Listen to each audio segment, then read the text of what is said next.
I want to watch the news. Are you making headway at least? This is the news.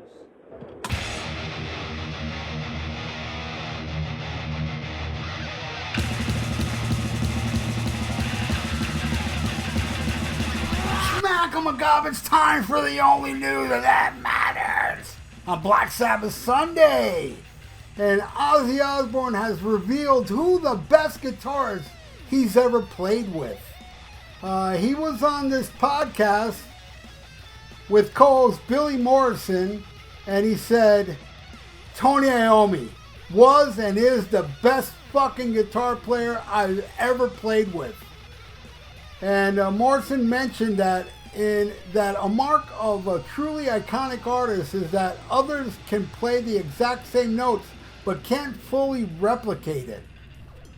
Ozzy says, I played Paranoid, I played Children of the Grave, the greatest Black Sabbath song in my opinion, and War Pigs. Other guitarists do the notes, but it's not the same. I find a lot of the American guys play too fast. Tony Iommi, for whatever reason, he's fucking great. In late 2019, Osbourne declared that Randy Rhoads was the best guitarist he played with throughout his solo career. He said, if I had to say which one of the guitar players you'd rather work with, who was the most musically trained, it was Randy.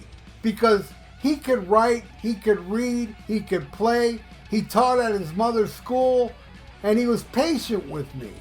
And he would work with me as opposed to having to work with on top of what he put down. It was fun. And Morrison, who joined Billy Idol's band in 2010, recently released his new solo album, The Morrison Project.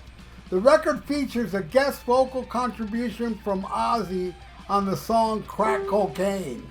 Those two have also taken their creative chemistry to the podcasting studios with the new podcast, The Madhouse Chronicles.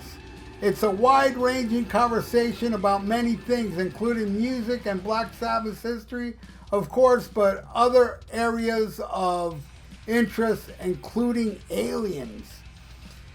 He said, I'm really intrigued, and I'm kind of thinking, well, there's so many sightings of these things, UFOs and whatever, but I am convinced they live. If they are here, they live in the ocean, Osbourne told Loudwire. Alright, so number one, my favorite guitar player is Eddie Van Halen, then Randy Rhoads. I got nothing against Iommi. Iommi's up there. He's one of my favorites as well.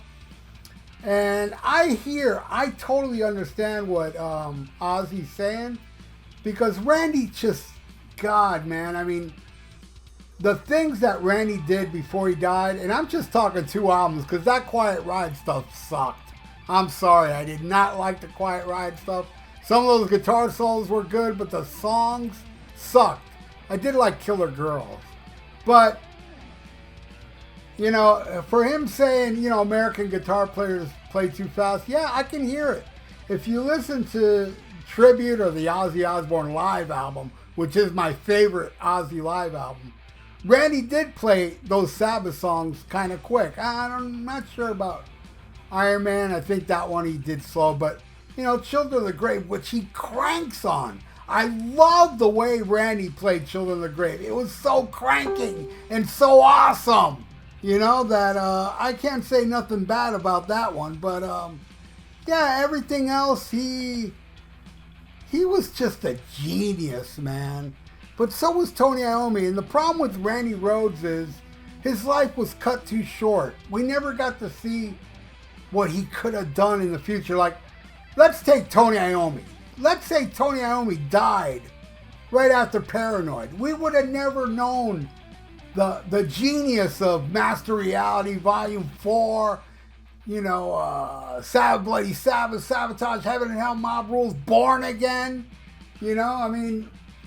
So that's the only reason I gotta say, that Randy, even though he is my second favorite guitar player of all time, he never really got to shine more. He really didn't get to live enough to show his true potential.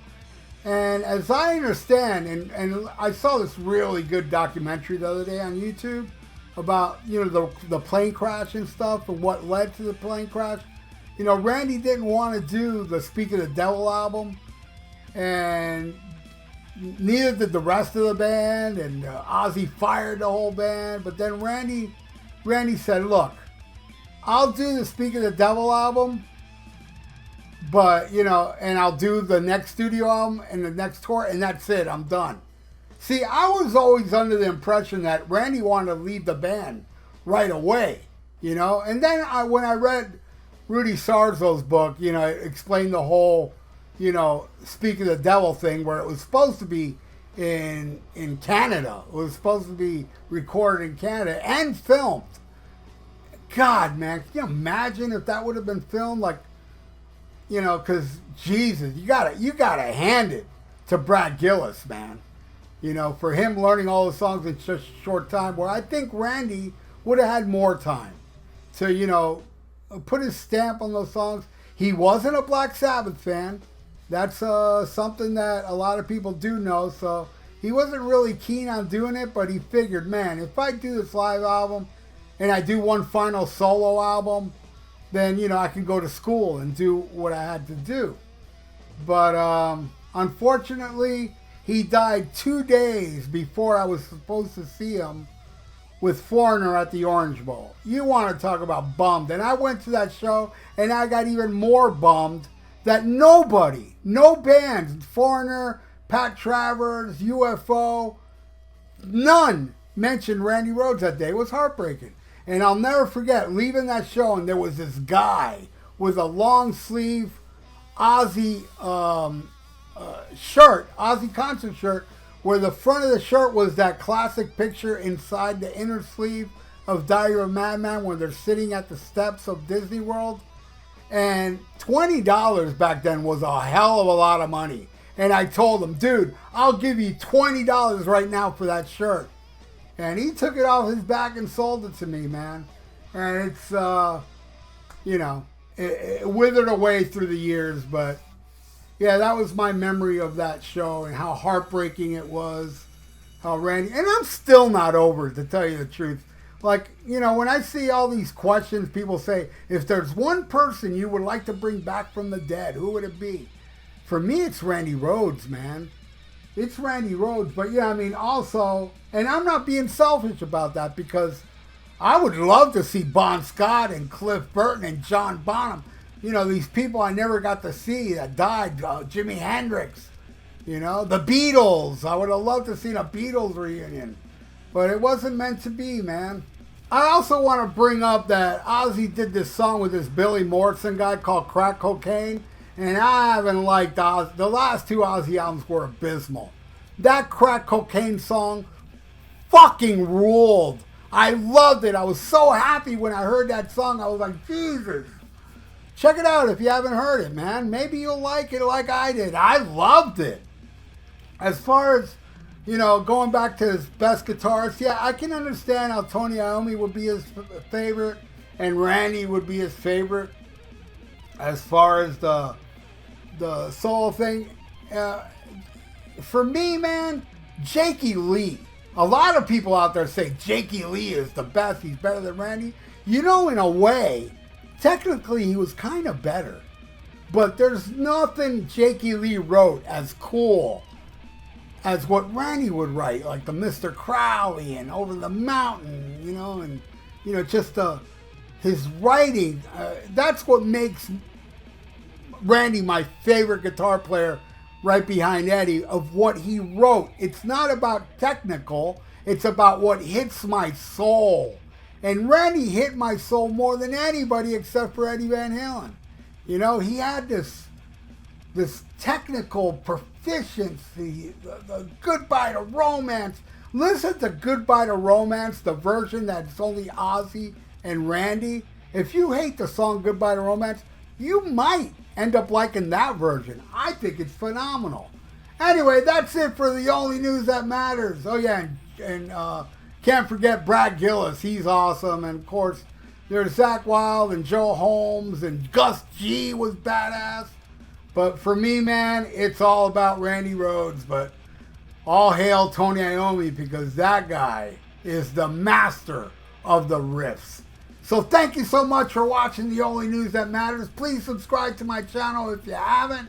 And ring that little notification bell. And leave me comments below what you feel about who's your favorite Ozzy guitar player. And so on, man. I would really appreciate that. And like the video. It's good for the YouTube algorithms. So stay frosty. Listen to Black Sabbath. And smack 'em a gob. Farewell and adieu to you fair Spanish ladies. Farewell and adieu, you ladies of Spain. For we've received orders for to sail back to Boston. And so never more shall we see you again.